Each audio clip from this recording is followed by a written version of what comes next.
Agaseke k'amakuru mu karere ngapfunduriye muri Tanzania. Abanyatanzania bacitse urondogoro ku mbuga nkoranyambaga nyuma y'uko banije na 20 bavuga ko abayoboke b'idini Gatolika bandikiye intumwa ya Papa mu iki gihugu bayisaba kwambura inshingano musenyeri mukuru wa diocese ya Dar es Salaam n'umunyamabanga w'inama y'abasenyeri muri Tanzania kuko bijanika muri politiki kandi batabyemerewe. Iyi baruwa yandikiye intumwa ya Papa ivuga ko yanditswe n'abanije na 20 ari kujyanwa n'abantu babiri basaba ko Papa Leon XIV agira icyo akorera ababihaye Imana bamaze kwijanika muri politiki mu gihugu. Muri iyi baruwa bagendeye ku butumwa bwatanzwe n'ihuriro ry'abasenyeri ba Tanzania nyuma y'amatora ubwo basabaga ko abayipereza ryigenga ku bwicanyi bwakurikiye amatora bavuga kwigaragambya ko abaturage byari mu burenganzira bwabo bahabwa n'itegeko nshinga. Ikinyamakuru The Chanzo cyavuze ko cyateye kuvugisha abanyatanzania ku mbuga nkoranyambaga ari uko abantu babiri bajyanye ubusabe busabira igihano umusenyeri wa Dar es Salaam batari basobanukiwe n'ibyo barimo. Icyambere ngo uyu musenyeri bavugaga izina rye nabi bituma abantu bakemanga ko baba atari abanyagatolika. Uyu musenyeri bivuga ko ari ikimenya bose muri Tanzania, izina rye bamuziho ni Ruwaichi, nyamara abantu babiri bavuga ko ari Ruwaca bituma abantu babakemanga.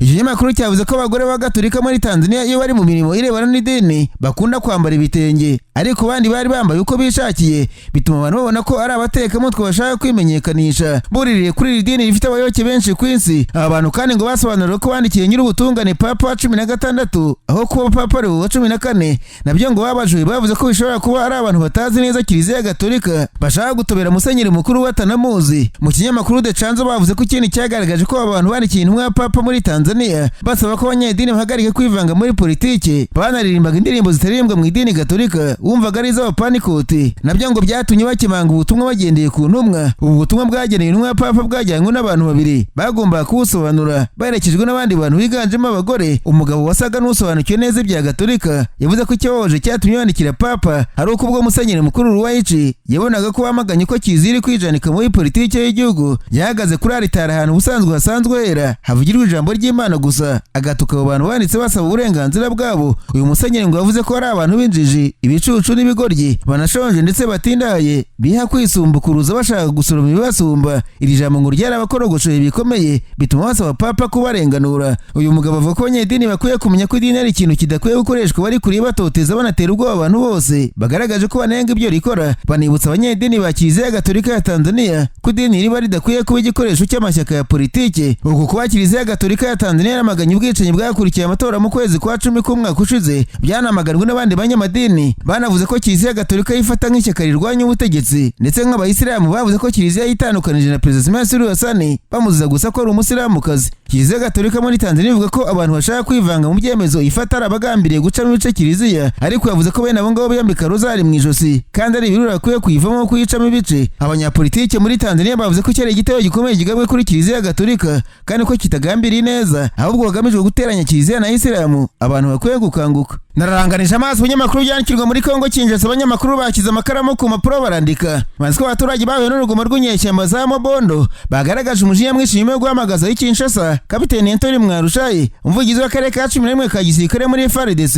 Iki cyemezo cyo guhamagazwa kije nyuma gato yuko umuvugizi w'ingabo agaragaje ku mugaragaro ivuga ko ari ubufatanyacyaha bw'abanyapolitiki bamwe mu ngabano ry'umutekano muri Maindombe, Kwango ndetse na Kwiru. Iki cyemezo cyagizwe agaragara ariko ku rundi ruhande cyateje impagarara haba ku mbuga nkoranyambaga ndetse no mu duce twibasiwe n'ibikorwa by'inyeshyamba za Mobondo mu kibaya cya Bateke, cyane cyane kibasiwe n'urwo rugomo. Abahohoteye benshi babona ko guhamagaza umuvugizi w'ingabo ari uburyo bwo guhagarika iyicurwa riteye isoni ku bayobozi ba Kongo Kinshasa. Umuyobozi gakondo wa Kwamuti Stanley Bie yagaragaje neza ko adashyigikiye itabwa muri yombi cyangwa se guhana Kapiteni Anthony Mwarushayi, ahubwo ahamagara inzego zibishinzwe gusuzuma neza amazina yavuzwe muri raporo za gisirikare zerekeye ikibazo cy'inyeshyamba za Mobondo nk'uko inkuru y'ikinyamakuru Media Congo bivuga. Uko ibintu byifashe ubu ngo bigaragaza kutamenya inshingano nk'uko Stanley Bie abitangaza, aho asanga bitumvikana ko umusirikare mukuru ahamagazwa kubera ko yatanze amakuru akomeye mu gihe ababigizemo uruhare bakomeje kwidegembya. Abaturage mu karere bakomeje gushyigikira cyane ingabo z'igihugu mu ntara zibasiwe n'ibikorwa by'inyeshyamba za Mobondo mu gihe bafata ingabo za FARDC nk'ingabo ibakingira ndetse n'ubufatanyabikorwa w'ingenzi mu kugera ku mutekano urambye. Hanyuma Repubulika ya Demokarasi ya Kongo yatunzwe agatoki ishinjwa kudindiza amasezerano ya Washington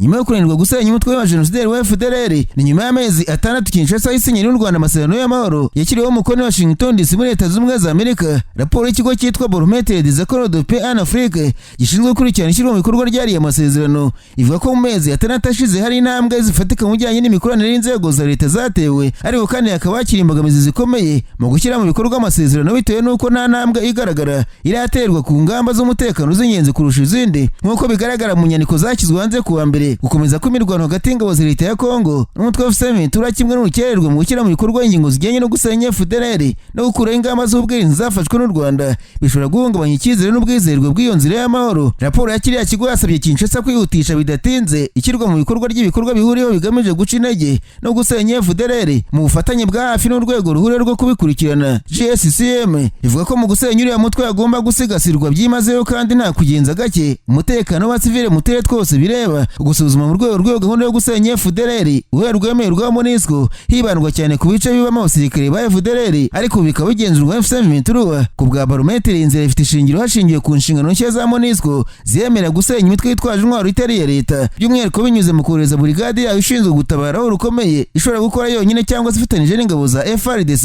Iyi raporo inibutsa kandi ko Kongo Kinshasa yamaze gukora ibikorwa bihuriyeho na MONUSCO byo gusenya FDLR muri 2015, bityo ko ubu buryo bwafasha gukuraho impamvu zitangwa n'impande zitandukanye. Ku bw'iriya raporo burigade y'ingabo za MONUSCO yifashijwe mu gusenya FDLR byatuma Kongo ibura uko yitwaza ko hari uduce itagenzura ngo bigire urwitwazo rw'ubukererwe mu gusenya FDLR, mu gihe u Rwanda narwo rutakwitwaza gukomeza ingamba zarwo z'umutekano z'ubwirinzi mu gihe FDLR yaba yasenywe burundu. Raporo isaba kandi Kongo Kinshasa gutanga ibimenyetso bisobanutse kandi byagenzurwa byemeza ko nta murwanyi wa FDLR winjijwe mu ngabo za FARDC, mu rwego rwo guhosha ibirego bikomeje kugarukwaho no kongera icyizere hagati y'impande zombi. Hagati aho umuvugizi wa leta ya Kongo Kinshasa Patrick Muyaya arahamagarira abaturage ba Kongo gushyira ku ruhande ibyo batandukaniyeho muri politiki no kwerekana ko bakunda igihugu cyabo mu gihe cy'ibyo yita ubushotoranyi bw'u Rwanda ndetse n'abaruhagarariye ba M23. Minisitiri akaba n'umuvugizi wa guverinoma ya Kongo mu kiganiro Tubwira Ukuri kiyobowe n'uwitwa Elise Odia agaragaza ko n'ubwo ubutegetsi bufite inenge nyinshi bukwiye kwihanganirwa mu gihe intambara y'uburasirazuba bwa Kongo itararangira. Yatangaje ko abanyekongo benshi bemeza ko intambara ikomeje ariyo kurwanya ubutegetsi buriho mu gihe ukuri kwerekana ko abanyekongo ubwabo ari bo bapfa. Ati intambara ntabwo ari intambara yo kurwanya ubutegetsi, ni intambara kuri Kongo, umutungo ukoreshwa, abasirikare bapfa ku rugamba n'abanyekongo. Umuvugizi wa guverinoma ya Kongo ashimangiye ko buri wese agomba kwerekana ko akunda igihugu cya Kongo atitaye ku mitwe ya politiki abarizwamo. Ati ni ngombwa kwibuka ko niyo waba udakunda Perezida Tshisekedi cyangwa se guverinoma ye, urwango wanga icyo wita ubutegetsi ntirugomba guhisha urukundo ukunda Kongo n'abaturage ba Kongo, kubera ko niba ukunda igihugu koko udashobora kwihanganira cyangwa se kwemera ibera muri iki gihe mu burasirazuba bw'igihugu. Ibyatangajwe na Minisitiri Muyaya birumvikana nko gukangurira abantu gushyira ingufu no guhanga amaso kubera uburasirazuba bwa Kongo bakirengagiza amakosa yose arimo gukorwa n'ubutegetsi hirya no hino mu bindi bice by'igihugu. Kimwe mu bintu bishobora kuba bituma leta ya Kongo ikomeza gushyira imbere intambara mu mwanya w'ibiganiro. Abanyekongo barirwa mu 105 mu byumweru bishize baguye mu nkambi z'impunzi zo mu Burundi aho bari barahungiye. Amakuru y'imfu z'aba bantu yemejwe n'umuryango witwa Organisation Citoyenne pour la Paix et la Cohabitation Communautaire mu biro yashyize hanze kuwa mbere w'iki cyumweru. Umuyobozi wa komite nshingwabikorwa wabo Ahadi Byamasu yavuze ko bari abantu bapfuye bitewe no kubura ubufasha bwabo bakinga umusaya, ubuvuzi ndetse n'ibyo kurya. Ati ibintu birababaje cyane, tumaze kugira impfu zirenga 105 mu nkambi zitandukanye z'impunzi mu Burundi zatewe no kubura aho kuba hahagije, kubura ubuvuzi no kutagira ubufasha bw'ubutabazi, bamwe ndetse batewe n'abantu bitwaje imyambi n'intwaro gakondo. Ahadi Byamasu yaboneyeho gusaba guverinoma ya Kongo n'abafatanyabikorwa mpuzamahanga gutanga ubufasha burambye kuri bariya baturage bahunze intambara y'ingabo za leta ya Kongo n'inyeshyamba za M23 nyuma yo kuzinyeshyamba zari zimaze kwigarura umujyi wa Uvira wa kabiri munini mu ntara y'Amajyepfo. Burundi bwatangaje ko bari bamaze kwakira impunzi z'abanyekongo zibarirwa mu bihumbi byinshi, gusa imibare itangwa n'ishami ry'urugendo ryita ku mpunzi HCR yerekana ko impunzi Burundi bwakiriye zirenga 101. Mu kwezi gushize M23 ashinja leta y'u Burundi kwima inzira zimwe muri izo mpunzi ubwo zagereza gutahuka zisubira mu ngo zabo. Hanyuma amakuru ava imbere mu gisirikare cy'u Burundi avuga ko iki gihugu cyatakaje abasirikare barirwa muri 40 mu mirwano yabereye mu ntara y'Amajyepfo mu kwezi gushize kwa 12. Ni imirwano ingabo z'Uburundi zafashijemo ingabo za leta ya Kongo Kinshasa zimaze imyaka 4 zirwana n'inyeshyamba za M23. Izi nyeshyamba ziyobowe na General Sultani Makengo ku itariki 9 Ukuboza nibwo zigaruriye umujyi wa Uvira nyuma yo gutsinda ihuriro ry'ingabo zirwana ku ruhande rwa leta ya Kongo zirimo FARDC, ingabo z'u Burundi, wazalendo na FDLR. Muri Kanama mu myaka 4 ishize nibwo Burundi bwohereje abasirikare ba mbere muri Kongo Kinshasa byitwa ko bagiye guhiga imitwe yitwaje intwaro ya Red Tabara na FNL irwanya ubutegetsi bwabwo mbere yo kohereza ku bwinshi abandi basirikare. Muri Werurwe 2023 raporo ya Minisiteri y'Umutekano imbere muri Kongo Kinshasa ibitangazamakuru bya SOS Media Burundi ivuga ko byabonye, ivuga ko ku Burundi bwatangira kohereza ingabo muri Kongo Kinshasa mu buryo buzwi bumaze kohereza abasirikare barenga 29,962.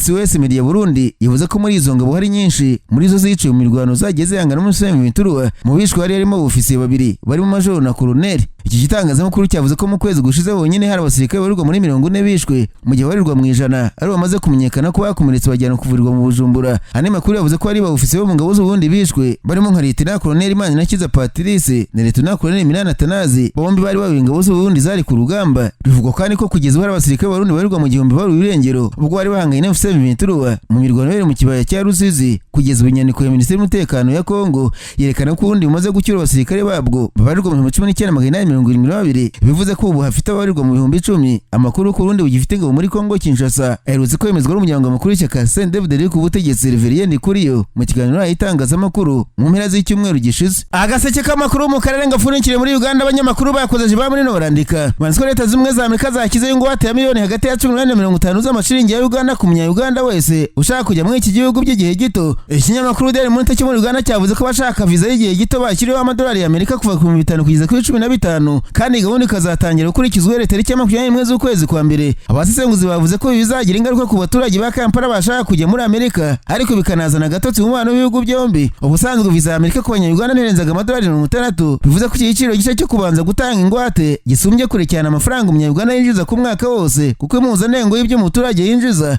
ari amadolari arenga gato cyane ku gihumbi, kandi make kubona viza y'igihe gitoya ubu ni amadolari 5,000. Ako kavagari k'amafaranga ariko amakuru y'ikinyamakuru Reuters cyabonye ava ko uzajya kurikiza amabwiriza agenga viza azajya yasubizwa no kuvuga kutarenza iminsi wavuze kuzamara ku butaka bwa Leta z'Ubumwe za Amerika. Daily Monitor yavuze ko aya makuru ari mabi ku gihugu nka Uganda kimaze imyaka ikabaka 60 kibanye neza na Amerika, ndetse abashakashatsi bavuze ko batumva icyagendeyeho kuko Uganda isanzwe iri mu murongo wa Amerika wo guhashya iterabwoba nk'igihugu kiri muri Somalia kirwanya Al-Shabaab, kandi bikaba binazwi ko Uganda ari igihugu kivuze byinshi ku mutekano wa kano karere ka Afurika y'Uburasirazuba, kandi kabasaba bombi ko Leta z'Ubumwe za Amerika kuva Trump yagaruka ku butegetsi yashyize imbaraga mu gukumira abantu binjira muri Amerika uko bishakiye, ndetse yatangiye gahunda yo kwirukana abantu bahabaga mu buryo budakurikije amategeko. Hanyuma ariko Leta z'Ubumwe za Amerika yashyizeho ikiguzi kiri hagati y'amadolari 515 nk'ingwate ya viza no ku baturage b'u Burundi muri kano karere. Minisiteri y'Ububanyi ya Amerika mu itangazo yasohoye kuwa kabiri yavuze ko abaturage b'ibihugu biri mu Burundi bifuza viza by'umwihariko zijyanye n'ibikorwa by'ubucuruzi n'ubukerarugendo bagomba kujya bishyura 5,000 by'amadolari 10 cyangwa se 15 adasubizwa. Ni nako bimeze ku ruhande rwa Uganda. Bivuze ko guhera tariki ya 21 Mutarama mu Burundi yifuza kujya muri Amerika azajya abanza kwishyura amafaranga ari hagati ya miliyoni 10 z'amarundi na miliyoni 30 nk'ingwate ya viza. Kuri ibihugu 40 byo hirya no hino ku isi byiganjemo bya Afurika n'ibyo muri Amerika y'Amajyepfo nibyo birebwa n'ikiriya cyemezo cya Perezida Trump.